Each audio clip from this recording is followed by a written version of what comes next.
From the Gray Man Briefing, this is a summary of recent developments regarding the Second Amendment, cybersecurity, protests, supply chain disruptions, national security, law and order, free speech, censorship, government oversight, and more. Now, the latest from GraymanBriefing.com. Here's this week's Sword, read out by Super Essie. This week, President Trump signed an executive order requiring proof of citizenship to vote in federal elections and backed key health and firearm policy appointments. Attacks on Tesla escalated nationwide, with doxxing and vandalism leading to federal domestic charges. The Supreme Court upheld ghost gun regulations, while FinCEN reversed small businesses' surveillance rules.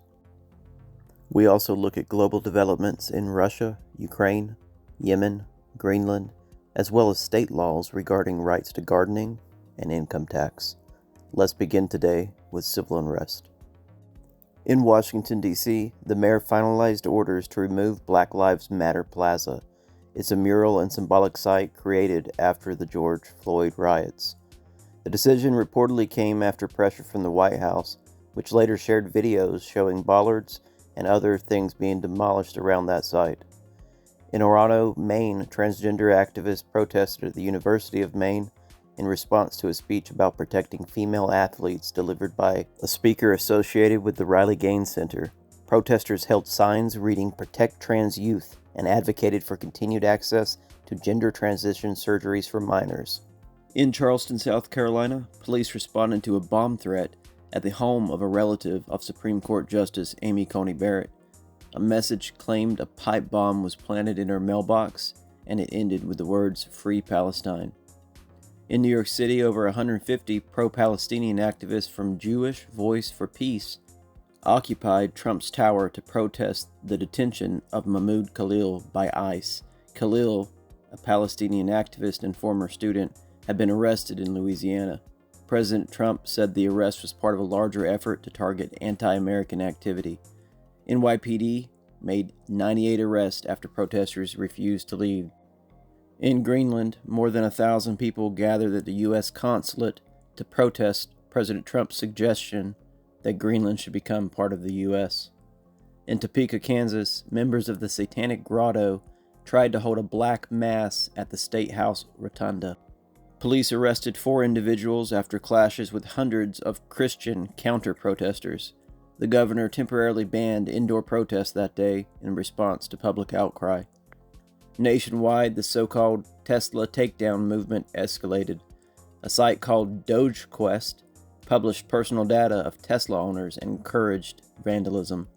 Some data was actually accurate, while some was not. The campaign targeted Tesla because of its ties to Trump and, of course, efforts by Elon. As of March 20th, at least 3 people now face federal domestic terrorism charges, and over 200 protests took place in the final week of March. We're seeing things such as firebombing, graffiti, physical attacks, including one man driving over a pro-Tesla supporter who was there at one of the events counter-protesting. Okay, let's move now to Springfield, Illinois. Parents protested against the proposed Homeschool Act. The bill would require families to register their homeschooling intent and provide health documentation. Opponents say it infringes on parental rights. Nearly 30,000 witness slips were filed in opposition to the law. In Arlington, Virginia, fights involving over 100 minority teenagers broke out at Pentagon City Mall. Police from multiple agencies responded. A mall guard and police officer were injured, and the mall closed early. 3 juveniles were detained. In Albuquerque, New Mexico, pro-immigration extremists set fire to the state Republican Party headquarters. Graffiti read, "ICE equals KKK." Now let's shift into government oversight. The Financial Crimes Enforcement Network, or FinCEN, announced a rule change that exempts U.S.-based companies and individuals from filing beneficial ownership information reports, or BOI reports. And that's going to be under the Corporate Transparency Act. Now, only foreign entities registered to do business in the U.S. are required to make those filings. This reversed a 2024 rule that had expanded surveillances on small businesses. Lawmakers previously raised concerns that the Biden administration used informal data requests and treated banks as arms of law enforcement without proper legal procedures. The move limits government monitoring of U.S. small businesses, but it maintains oversight of foreign entities. Now moving into commercial oversight. As part of a bankruptcy proceeding, 23andMe, that's the DNA service, received court approval to sell its assets, including genetic data, from over 15 million customers. Though customers have been urged to delete their data, legal experts caution that full removal may not be guaranteed. Buyers must comply with privacy laws, but enforcement in bankruptcy situations is limited. Now let's look at the Second Amendment briefing.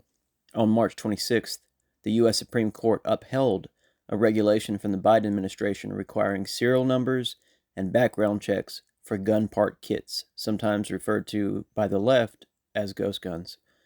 The 7-2 ruling found the ATF acted within its authority. The decision overturned a lower court's block and was opposed by Justices Thomas and Alito, who expressed concerns about government overreach.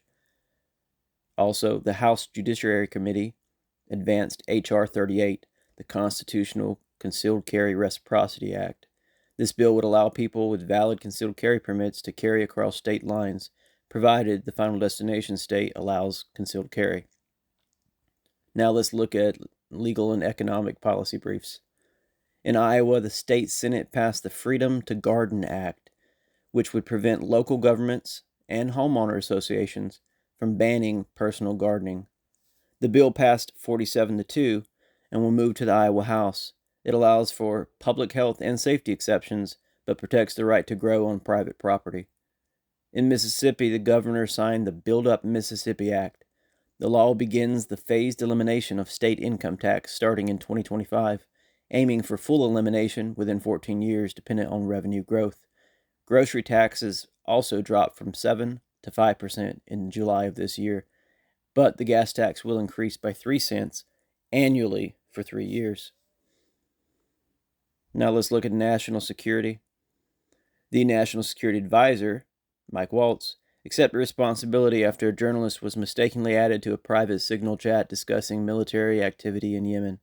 He launched an investigation to determine how the reporter's contact was added. We won't go too much into this one. This one's pretty much across all mainstream media, and we'll let you follow up there. And if we see something different, we'll definitely post on it if the Gray Man posted up. Let's look at election integrity and security. President Trump signed an executive order requiring proof of U.S. citizenship to register for federal elections. The order also requires all ballots to be reviewed by Election Day. States that fail to comply risk losing federal funding. Now looking at global conflict. Russia and Ukraine agreed to a conditional ceasefire in the Black Sea region to allow safe passage for ships.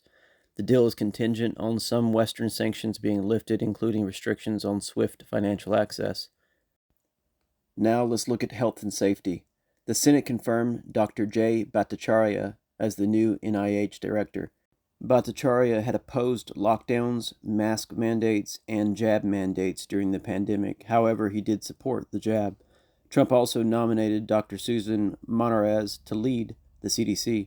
She replaced a prior nominee that was critical of jabs. Monarez supports childhood jabs and has voiced concerns over long COVID. Now let's end with our preparedness briefing. When selecting a home or bug-out location, assess climate, infrastructure, legal freedoms, and evolving threats. States such as Montana and Idaho offer supportive communities and gun rights, but face wildfire and water concerns. Tennessee and Missouri provide fertile land, but face storm and earthquake risks. Maine and Vermont have low population density and support off-grid living, but have harsh winters. States like Texas, Arizona, and Wyoming offer land and firearm freedom, but have challenges such as drought, border security, and infrastructure limitations. Oregon supports sustainability, but has stricter gun laws and wildfire risks. North Dakota offers isolation and farmland, but also includes strategic military sites that could be targets, and they do have severe winters.